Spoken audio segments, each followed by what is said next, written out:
because you can't just be out there saying something generic about your brand when you're competing with all of these other brands that have more Yes. money. So if you're an owner operator and you're listening to this podcast and you're like, I'm not Planet Fitness or Crunch, so I don't have millions of dollars to spend. Every moment that you reach the eyes and ears of the consumer, it has to be differentiated in terms of who you really are. Unlock the power of your marketing mix. Today, we are sharing proven strategies for driving gym memberships through strategic channel optimization. Welcome back to Top Rated Gym Podcast, the show where we bring you the top experts and insights to help gym owners and operators grow their businesses. Today, we are thrilled to have Allison Rand, the VP of Marketing at YouFit Health Club's 57 location gym chain in Florida. Allison has over a decade of experience in growing marketing, communication, and content strategy for lifestyle, fitness, and wellness brands. At YouFit, she leads a team that creates innovative digital content, including viral TikTok videos to attract and engage members. She is a popular speaker on topics for SEO, SEM, and social media platforms at HRSA and other conferences. Alison, I'm excited to have you on the show today. Welcome. Thank you. Thank you so much for having me. So, Alison, last time we talked, you said a word or phrase, designing your funnel. I would love if you dive deep today into that topic. I want an audience to know what's your approach to effective gym marketing. How do you design a funnel if you're starting from scratch? Right. And it's such an interesting question because it changes every year or it changes all of the Mm, time. So this year, as I went into planning for 2025, my approach is different than it was in prior years. I started by looking at Google and Google search volume and the way search volume is evolving and changing. And I'll just shout out Rand Fiscal from Spark Turo, who you probably also follow as well, who gives me, I think, the best. He's not related to Allison Rand, he's Rand. But anyway, he gives me the best SEO advice. And he did a study where he looked at like zillions of searches and said, okay, how much search is brand versus non-brand? And started to see this. And he could do such a better job explaining it. So sorry, Rand. But this increase in volume of brand search compared to non-brand. So instead of saying potato chips, it was Lay's potato chips. mm, So I started to look at that as like a baseline for my thought process. And I thought, okay, search volume is now completely changing. People are now searching ChatGPT, searching TikTok, searching YouTube. They're not searching for top of funnel on Google. Google is now, once you already know the brand and you're like, oh, I saw something on Reddit about this. Let me see what Google has to say. That means that you already have to be known, not completely, right? Not mm, completely, but you already have to be known by the time you're searching. So that said to me, like, I need to change my funnel. We always had a broad funnel. We always had TikTok, Meta, all of these other parts and pieces in the funnel.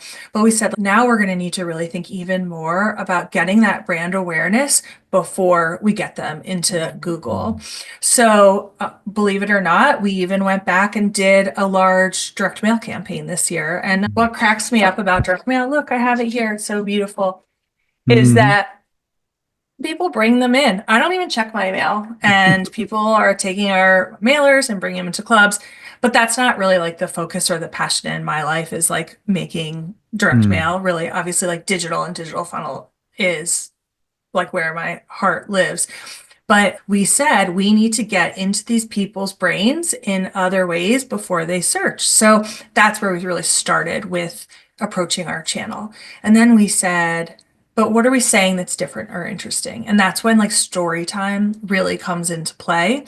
And if anytime I'm just blubber blabbering too much and you need to like get into pajamas and go to bed, I'll shut up. But um, where does story time come into play to this? What's my value proposition and how am I saying something that's different from other brands so mm, that my top of funnel really works for me because you can't just be out there saying something generic about your brand when you're competing with all of these other brands that have more Yes. money.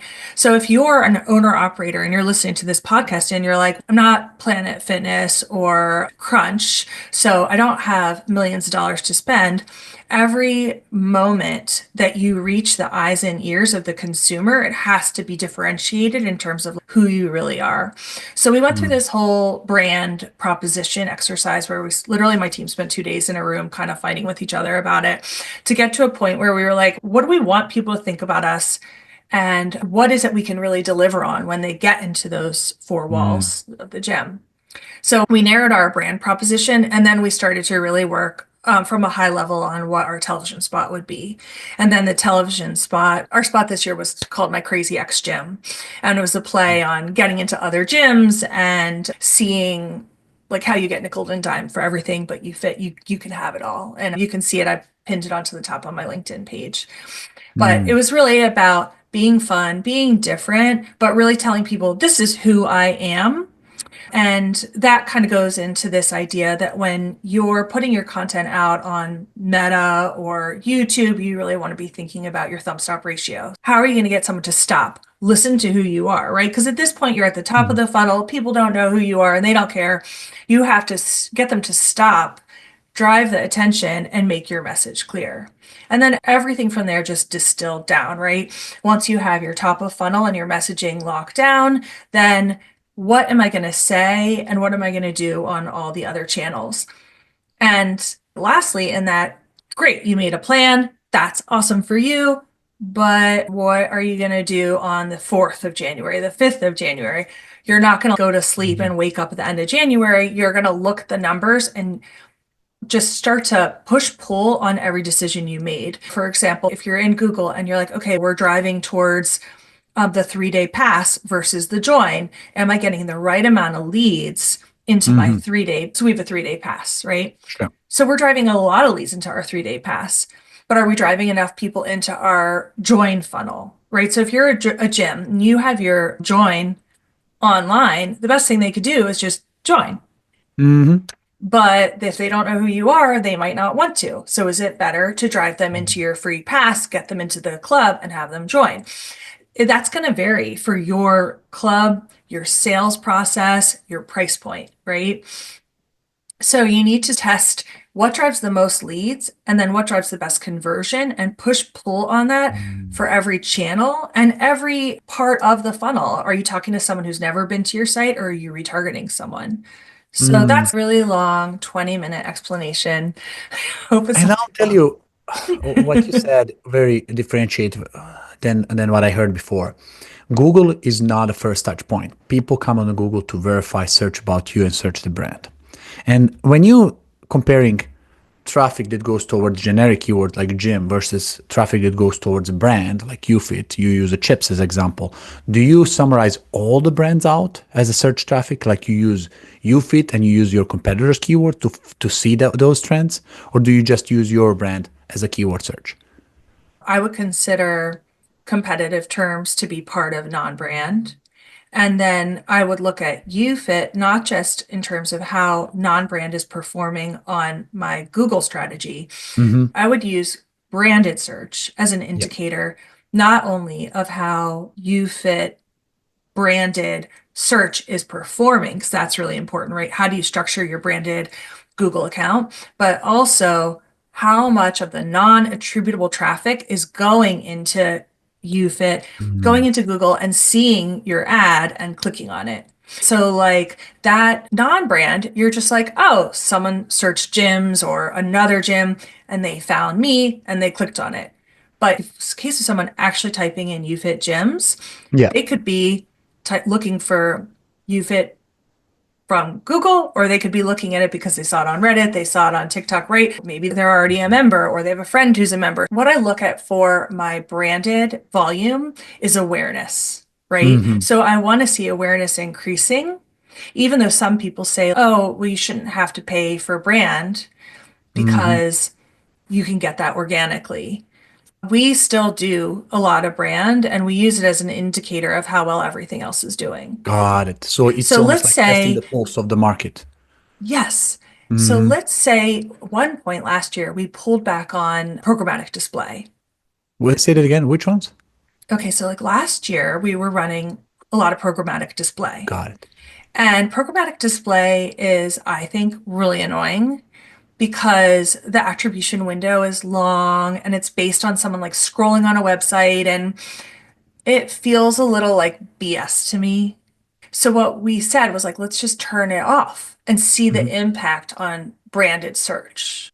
And so that's how you could see whether or not Sure. people are actually seeing your billboard or actually seeing your display ads is are they then taking that Did the information trend in? change? Did we affect the way? And let me ask you this. When you do SEO, when you do TikTok, when you do YouTube, when you do a lot of these things, it's very hard to reflect directly. So what you're doing is pretty much making decisions based on the changes of the trends, changes of the impact. Because when you send a flyer out like you did, you cannot contribute directly unless somebody brings it in, but there's that indirect traffic that people will come on, check it out, take a look. So how do you understand the data and how do you look at the data? You already said one thing, like, oh, I turn it off and I see the data on. How many things you can test in a month? How do you look at the data? What's your process of understanding this branded search? And what do you do to increase it? How do you make it bigger? Yeah, so it's Relentless constant testing. testing. And the thing about testing is you do want to limit the amount of tests that you do Mm. at one time. However, I'm guilty of not doing that, especially when I want more impact. I feel like whatever we do, it's not enough. Mm. No matter where I am, I always want and need more volume. Yeah. So I'm always trying to pull on the volume. An example would be SEO, right? Mhm. So if I can do a better job with search engine optimization on my location pages, this is a project I'm working on now, so it's like in my head. My search engine optimization will improve my paid Google results because every part of Google is going to look at my page. And if my page does not work on mobile, Google isn't going to like it Mhm. for Yes, organic or for paid. So while something might be a priority for me for SEO, if it's also going to impact the money I'm spending every month on paid, then it becomes a greater priority. I agree. I agree. And many people ignore the fact. They think the single channel of advertising is the only way that they can look at it. But I know every time you do omni-channel, you do Facebook ads and people don't click on a Facebook and they just go on Google and check you out because they get a name on the Facebook. And like my wife, she never buys anything out of Instagram because she finds the ad, somebody promoted a product, she will go on Amazon and search for it. Same thing, they will look at your brand and go and search for it. So that impacts this organic search and they will see if you're advertising or not advertising, right? There's Thank that you for indirect bringing this traffic. up. I, okay, I'm 100% with you. And that's where owner operators listen up. This is where reviews and Oof. first part, right? Am I right Oh my with God, me? 100%. Reviews, responding to reviews, and first party experiences on Google matters the most because we see something on Instagram, it's a UGC or influencer ad, it tells you something's really great. The first thing you're going to do is go to Google and verify. So, are your Google listings, you can use Yext. That's what I use. You can use Sochi. You can use any platform. You can do it yourself if you don't have a lot of locations. Your Google local is your new homepage. We spend so Mm. much time thinking about our homepage and what that's going to look like, but your homepage is Google. I'll tell you, Alison, one thing how I see that. See, let's put ourselves in the Google shoes. Google is the company that have a product and a customers.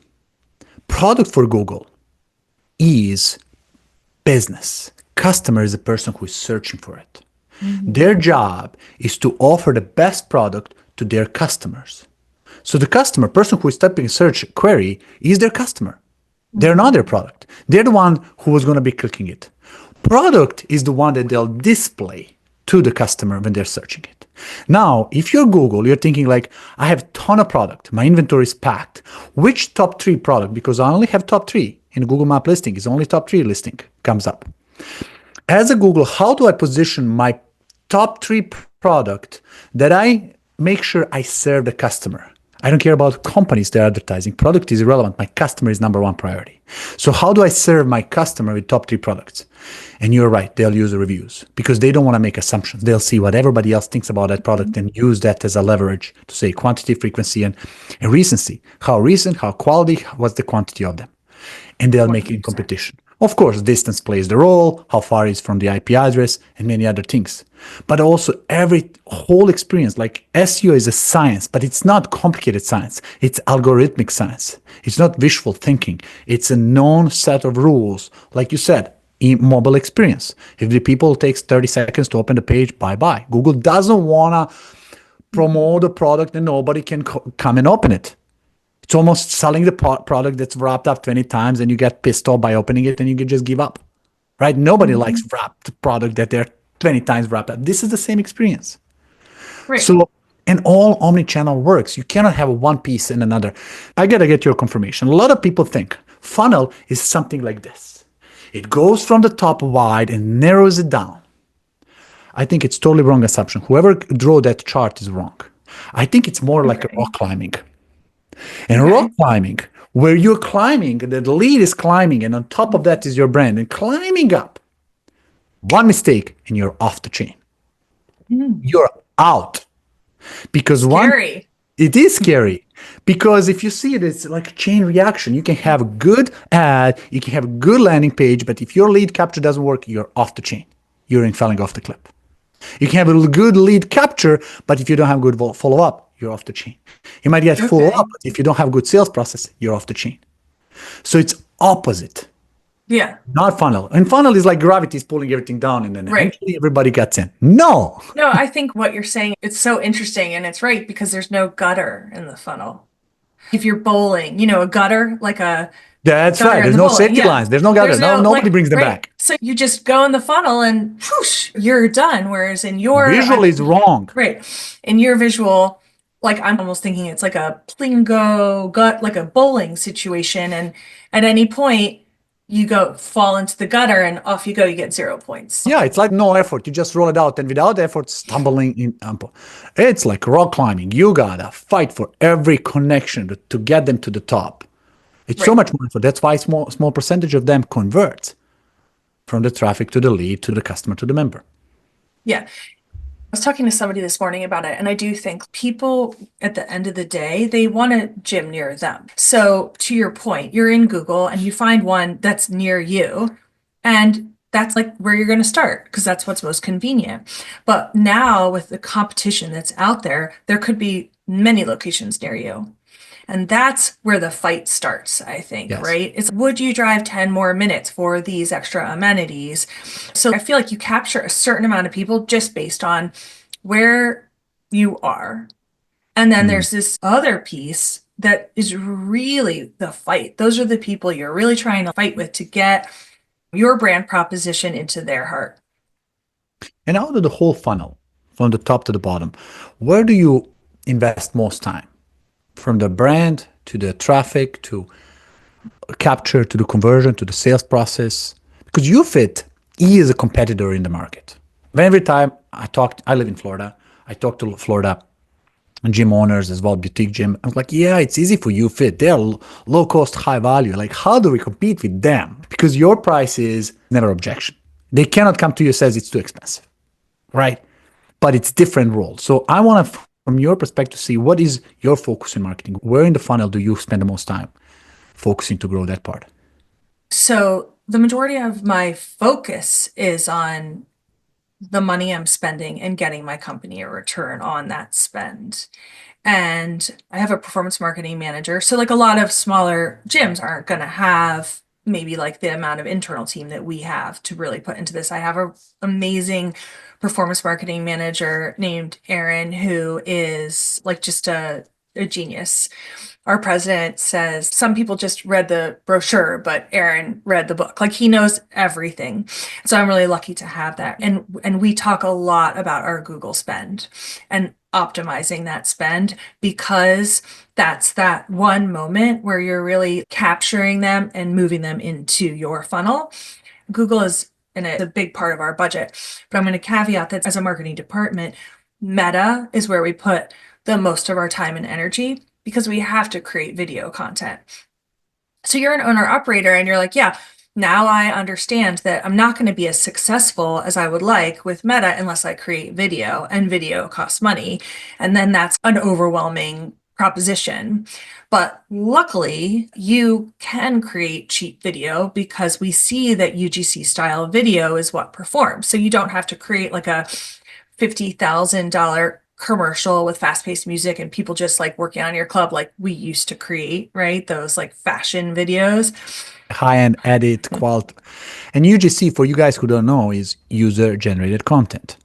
It's almost like iPhone-generated video, right in, totally amateur, maybe even blurry camera, but it looks like it's created by the people who are in the gym. And they're so much more cheaper, and sometimes they're as effective as professional video, maybe even more. I would say when you test it, you would find more. And I think the reason is that authenticity is such an important part of the consumer journey. And you said it yourself with your wife, right? She sees something on Instagram and then she goes to search it out. And that's why we see Google prioritizing Reddit and first-party content in search. So people want to know, that's reviews. People want to know the truth about that product because we're fed so much stuff. But how do you gamify that for yourself? You create content on Meta that looks like it's first-person storytelling. Hi, I'm so-and-so. Here I am at YouFit Gyms. Oh my God, it's so beautiful. And my best friend and I love to come. You get it. That's not expensive to create. Anyone can do it. I'll tell you one thing. I think you'll like this, Allison. I found gyms are now creating special corners inside. Yes. With tripods and phone holders, because young generation like to go there and create videos themselves for doing a workout. They're doing it, but they're improvising. They're putting phones, cameras on the floor. They're doing weird angles. Now the gyms are doing, instead of doing cup holders, they're doing cell phone holders, pointing them in direction where you have YouFit behind you, where you have great part of the equipment, great lighting, giving them part that they really shine in their own videos. Great angle, great lighting, great background. Second, their gyms now that I'm interviewing are doing podcast rooms because they want to also come in and get one small corner where the audio equipped, two microphones, laptops. So, okay, come here and interview people, create your own podcast. And that is all branded with brand. It's user-generated content, but empowered by the brand.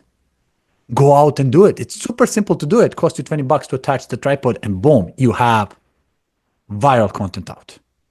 Absolutely. I love it. We recently got a complaint from a member who didn't want someone in their group fitness class taking video, which it happens that you will get captured with video. It's in the member agreement, like it's not illegal. And somebody said, could we put up a sign that says, don't take video? And I was like, no. Like, that too, but also it's user-generated content. You can say. Sorry, I didn't mean to interrupt you. Go ahead. No, I'm totally with you. User-generated content is viral as well. This is where they speak to their audience. They share it. And that creates a viral component of your brand. And it comes with the credibility, comes with insights, and also explaining how to do workouts. They will be teaching how they build up the shoulders, how they use the equipment. It's a 2-in-1. It's training, education, plus sales promotion. And if you can incentivize that, saying, hey, the video with the most views get free month, hey, that free month is way cheaper than creating a $15,000 video that goes viral. Yeah. Also, like it gives people their own sense of pleasure. It would be like if somebody told me like, oh, you can't record your son's birthday. And I'd be like, what do you mean? That's part of my experience with celebrating his birthday. And it's like the same with many people who work out. Like if they can't record it, that's part of their routine. I'll tell you one thing as well. I learned it at one of the conferences. Good, smart brands are controlling negative traffic. Brand space scam. So what people find when they look for your brand or your own brand and scam. Do you control, optimize that content?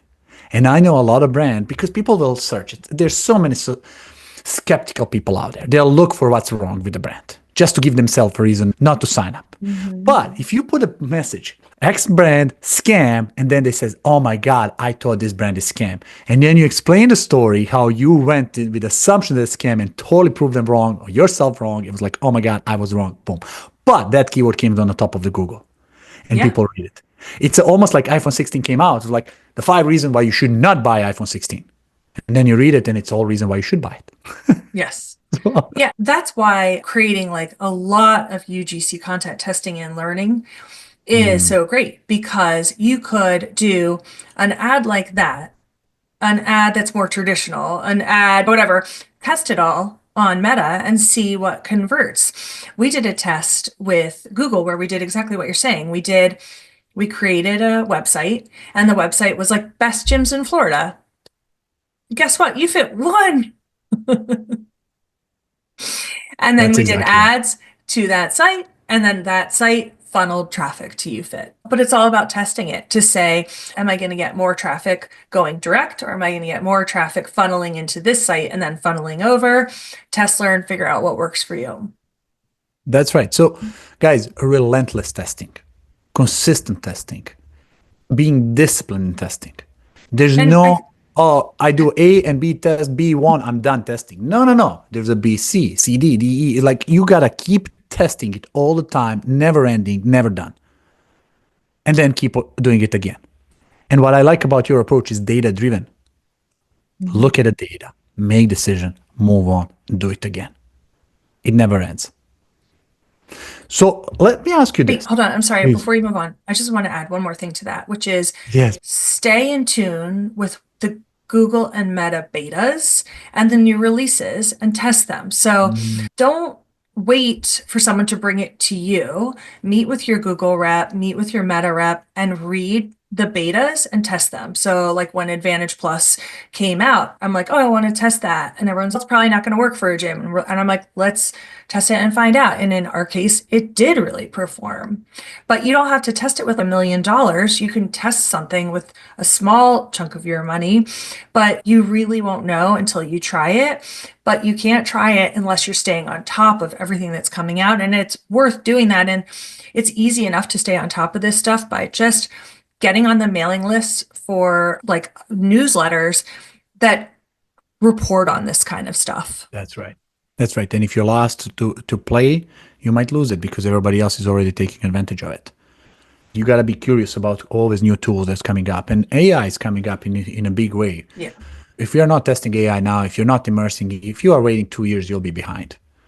Always look, because these companies are looking for the product. You are not a customer to Google. Yes, you're making the money, but you're a product that they're serving others.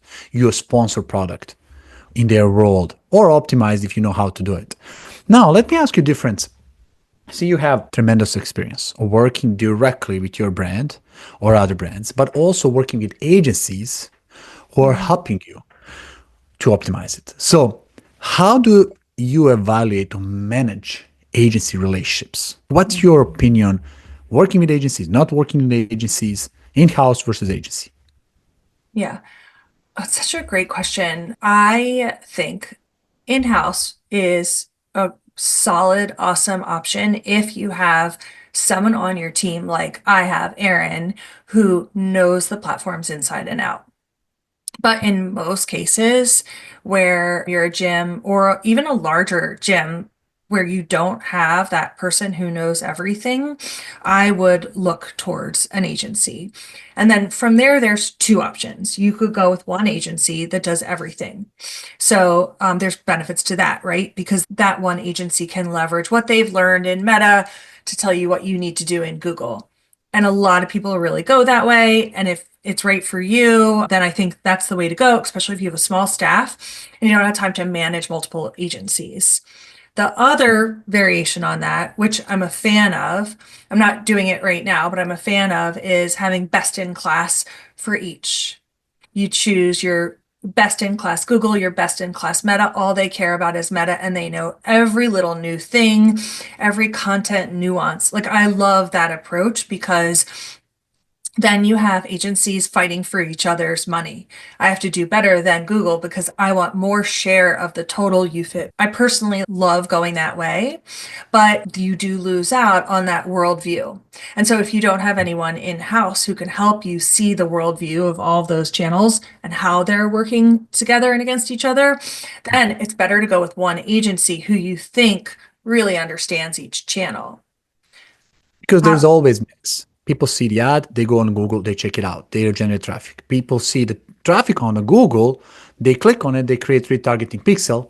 Facebook supports it. So there's a support from each other. So even if you take two agencies, somehow integration between of them has to exist, right? Yes. Retargeting or follow You up. could still retarget. But I would say that there's some creative education that you miss out on, right? Maybe something performs really well on display. What could you learn about that and apply to social? There's all sorts of benefits from using one agency, and it is the approach I'm using right now. I think it just depends on where you are as a company, but no matter how many agencies you're managing, you really need to manage the money. It's yours, it's your money, it's not theirs. And as much as you may love your agency and you think of your agency as your own staff, you have to stay incredibly involved. And I think the most important thing, and I can't say this enough in my life, is if you don't understand what your agency is telling you, you need to keep asking. Ask in a different way, educate yourself. Don't just It's trust not set them. it and forget it. We can't set it and forget it. And you can't just trust them to tell you what to do without asking questions and pulling on them. So I'm a pain. Like I'm a pain for an agency to work with because I ask so many questions. I doubt everything. I'm always worried. I always want to try something else. And that's like the best and worst thing for an agency, right? You have to like super lean in. And if you don't understand what they're saying, ask, have them feed it to you in a million different ways until you really understand what you're paying for. Yeah. And do you prefer a regular pre-scheduled meeting with the agency, and how often? Or do you like out of sync email reports and email communication? I spend so much time meeting with my agencies throughout life, regardless of what agency I'm working with. We do a weekly and it's never enough. So we do a weekly to look at just where we are, and that where we are conversation is 30 minutes and it can take a lot of different turns, but a lot of different turns in the road. But you might be looking at something and you're like, hey, I see this trend. Do we need to make a shift? But then we do a monthly creative call where we look at the creative and we say, what's performing, what's not performing, what do we want to pause, and what do I want to do more with? So, for example, my agency said, for whatever reason, pictures of biceps always perform. So we ended up doing a photo shoot where we captured new biceps. We look at, is the bicep better when it's white, brown, black? Is the bicep better when it's in a gym background or just in a yellow plain background? How do we Versus test beach, that? like what are they looking for? Like Yeah, how much we body have or on a a gym body? Yeah. yeah, we look at that. So we have a meeting and we look at every little silly detail like the size and font of the button. And then we continue to iterate on that, give them new creative, test, learn, test, learn. So I have that meeting. I have a monthly review of how we did. And I love then that. You know, when they're constant selling emailing. watches, watch being on a picture as a watch is not selling it as good as it's on the wrist, in the car. If it's premium watch, has to be premium car, premium Right. purse, right? So you associate with what they're looking for, right? Nobody looks for the watch if it's a luxury watch to be as a just timepiece. Time is everywhere. We know what the time is, but they're looking for the style. So that style has to show the style. If people are coming to a gym so they can look better, think about testing where do they want to look better. In a nightclub, in a dance show, on the beach, or even more energy with the kids. Depends who you're targeting on. Right. And you won't know till you test it. And I Correct. never can trust my instincts anymore because I've learned so much about what performs that I never thought would. But I love what you so said. Never yeah. trust. So that means you trusted. Yeah. You wanted to trust your instincts in the past. You learn it. Even if you have instinct, don't trust it because, hey, you're looking from your perspective what you think is good, but you're not your own customer. You Right. got to look for what your really avatar is, and the only way to prove it is by test it. Let the market shows. Yeah, absolutely. And I don't want to get your questions out of order, but every morning when you wake up, look at your lead volume. Like, where are You your don't leads answer coming questions from? like, what's the KPI Yeah. that you're looking at? Yeah. How So, often? Who sets the KPI? You or agency? oh, no, not the agency. The agency looks at our new member unit goal and helps us determine the budget. And then we edit it based on what we think we agree with. But then what I look at every day is I laugh at myself because there are some things we look at every couple hours, like new member units. My VP of revenue, Jason, our president, we're all super January focused, which I'm sure everyone listening to this is, where we're like, how did we do at 10 a.m.? How did we do at 10 a.m. compared to 10 a.m. last year? But now we're like, okay, so when I wake up in the morning and I'm sipping on my coffee, I'm looking at how many 3-day pass leads did I get? How many people started the join process? How many people finished the join process? And how many people walked in?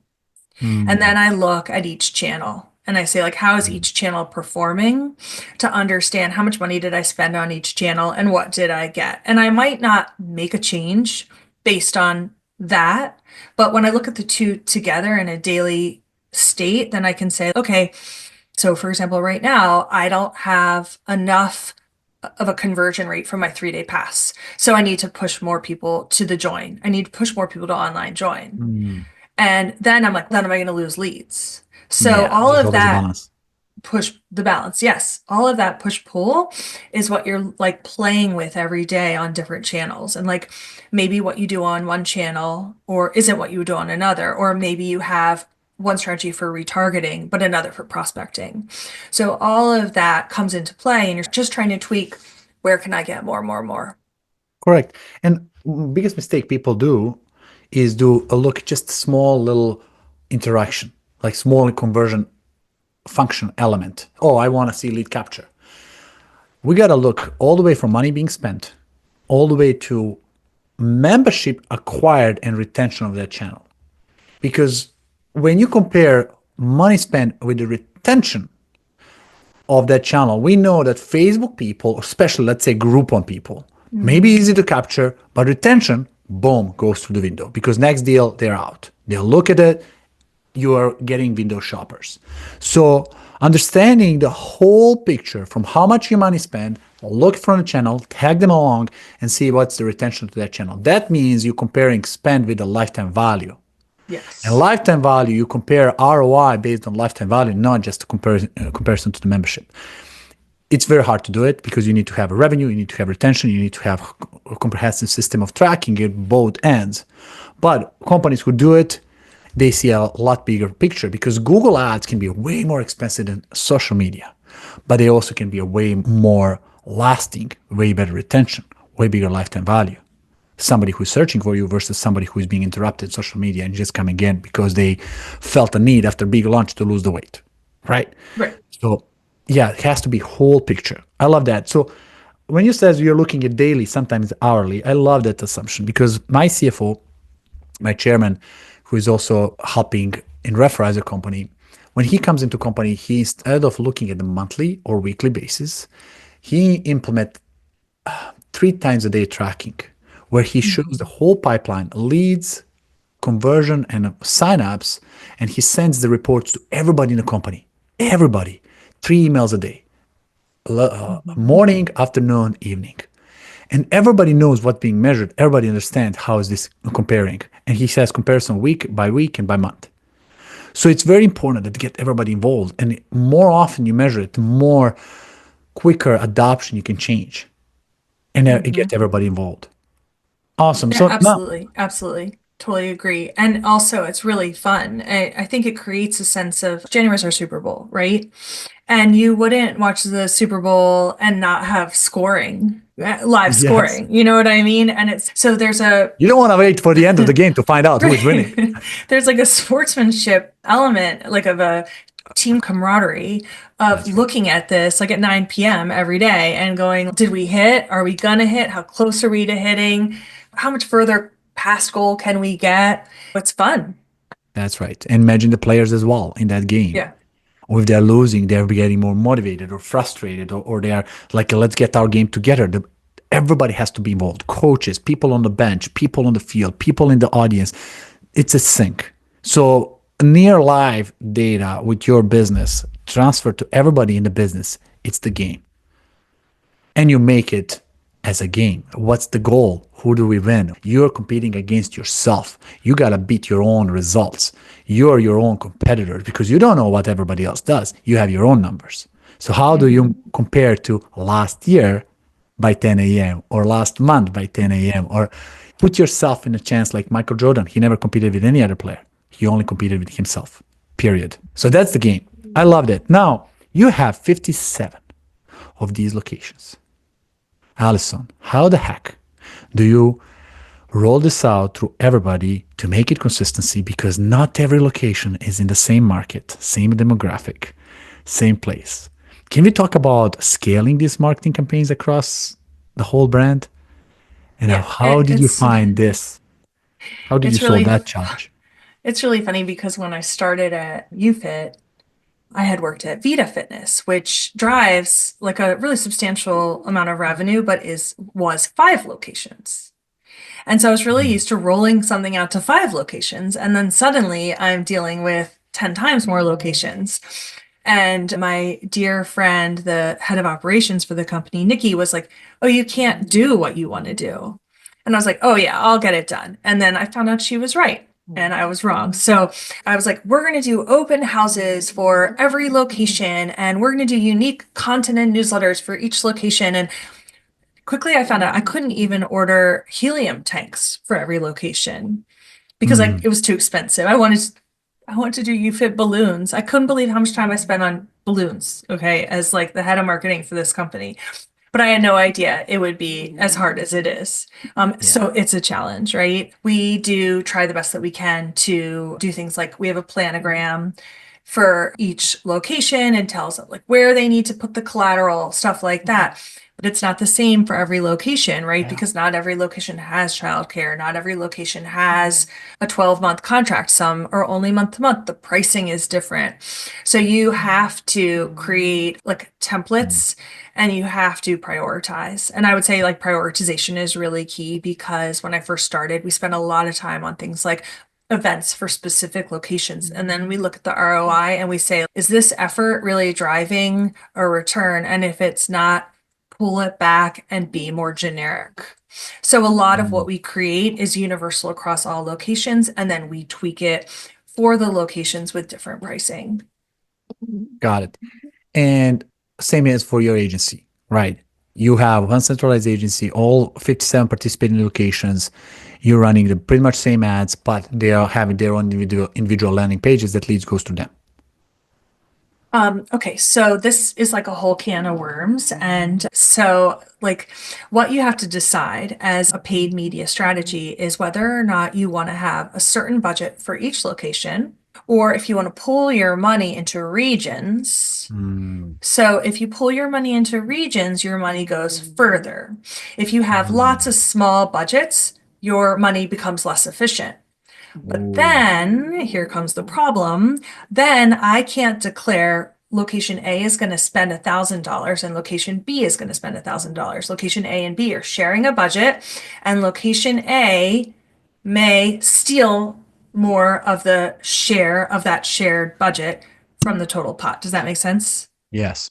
There's Okay. no direct proportion of input output, but A plus B is more than double A or independently. So you have to decide as a business, is it more important to me to fence the money around one location and make sure that location only spends what it's supposed to spend, but it might be less efficient?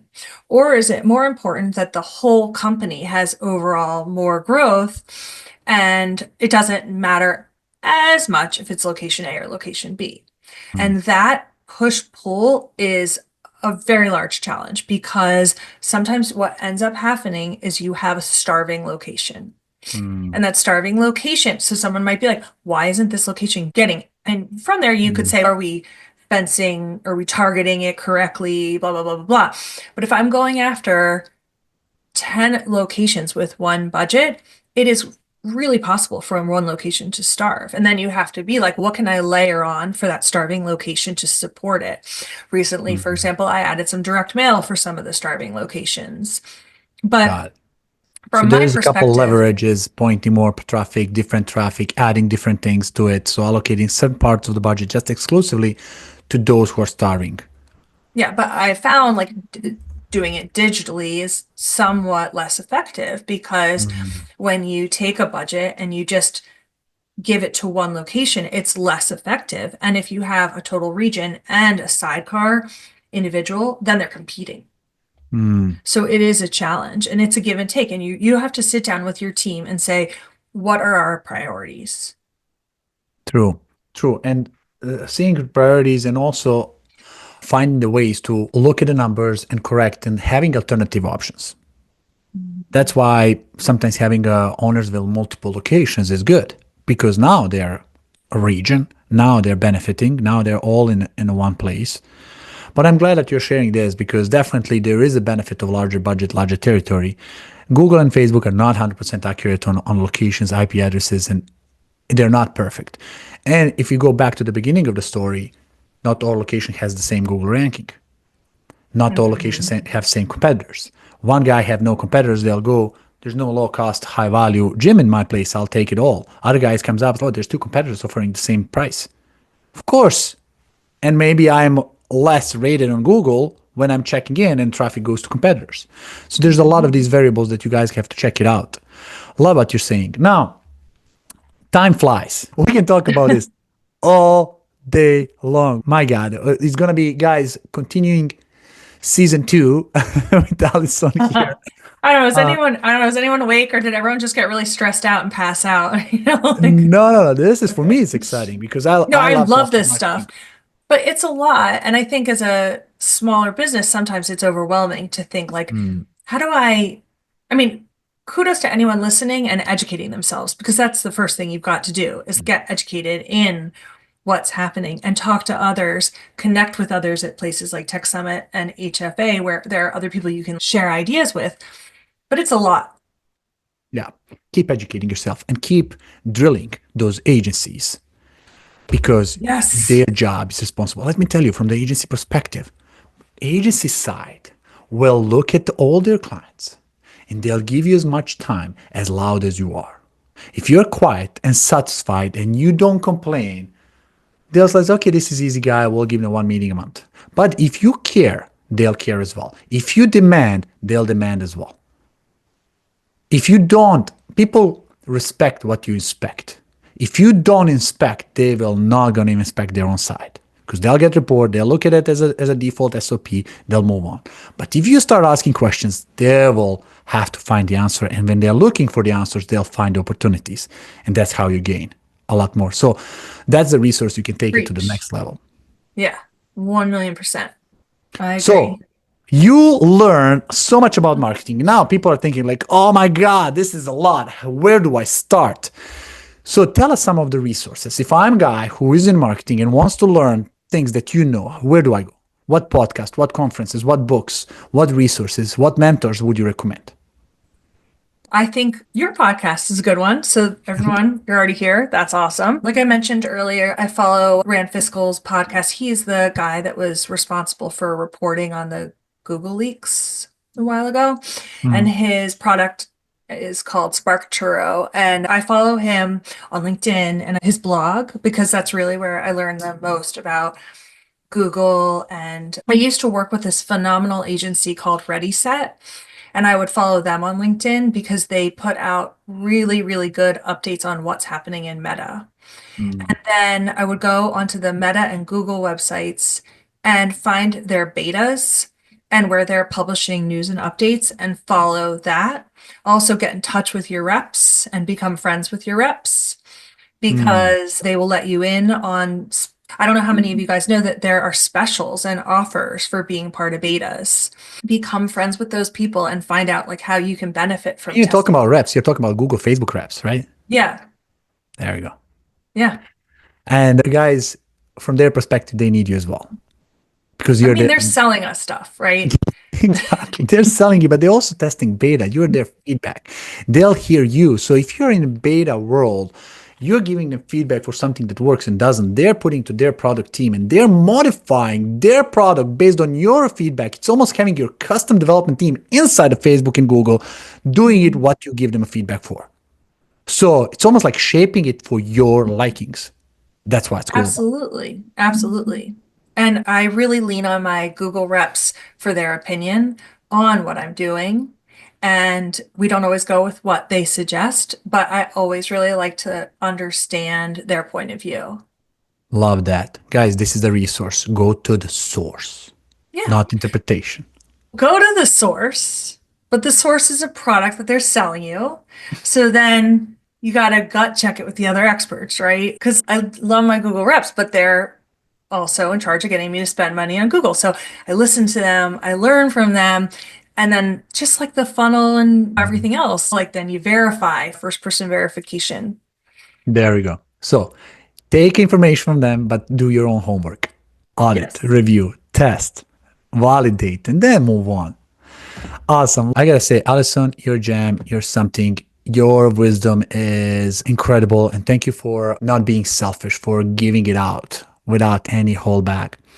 And a lot of people are now searching for you, right? Who is this Allison? How do I I find don't know her? about that. Tell us about your maybe next gig engagement. Where can people find you? How can people get in touch with you, your brand? Because people want to learn more about you and get in touch. Either Yeah, I you, your mean, brand, or your world. the best way to find me is on LinkedIn. So hit me up on LinkedIn. Just don't try to sell me anything. And I guess after they heard about what it's like to be my agency, they probably won't. Listen, guys, this is how successful brands think, right? If you want somebody who's just blindly looking at, they'll be replacing you before you know it. Because by the time the results comes in, budget goes out, like, oh, this doesn't work, cut it out. If you have somebody who cares like Allison, of course, they will be making sure that everything is on point. And when you're working, if your agency listening to this, listen, your job is to deliver results. And in order to do that, you need to get a feedback. And in order to get a feedback, would you rather get a feedback after a month or after a week or maybe after a day? This is a game. That's a lie. And I will add two things, which is one, if you're not curious about this stuff, then you're probably not in the right job as a marketer, right? So you should give that work. Let's say you're an owner operator and you're trying to do it yourself, but you're not curious about this, give it to someone who is. And then the other thing is if you are curious, but you just don't get it, ask, learn, and don't be embarrassed, because I really have learned a majority of what I've said just over the last 3 years because YouFit's budget is larger than other budgets I worked with. And also it Yes. changes every 5 minutes anyway. It's probably, since we've been recording this, everything's probably changed. But you have to just be willing to ask questions and dig in and learn. And if you're not curious, like I said, just go do something else. That's right. That's right. I love this episode. Allison, on behalf of the community, I got to say thank you. You're Thank you. something incredible. You're pure gold to the community. And for you guys who are listening this, don't forget to subscribe and share this with your peers, with the people in the gym industry, with your colleagues, with your up leaders. If you're gym owners and you have your executives not doing things, send them this episode. Stay strong, stay motivated, and keep pushing your gym to the top. Until next time, this is Andre signing off. Bye, everybody. Bye. If you are a gym owner looking to become a top-rated gym in your area, visit topratedgym.com and grab our free 30-day reputation boost. That's topratedgym.com. I'll add it to the show notes for you. Don't forget to share this with your friends. Stay strong, stay motivated, and keep pushing your gym to the top. Until next time, this is Andre signing off.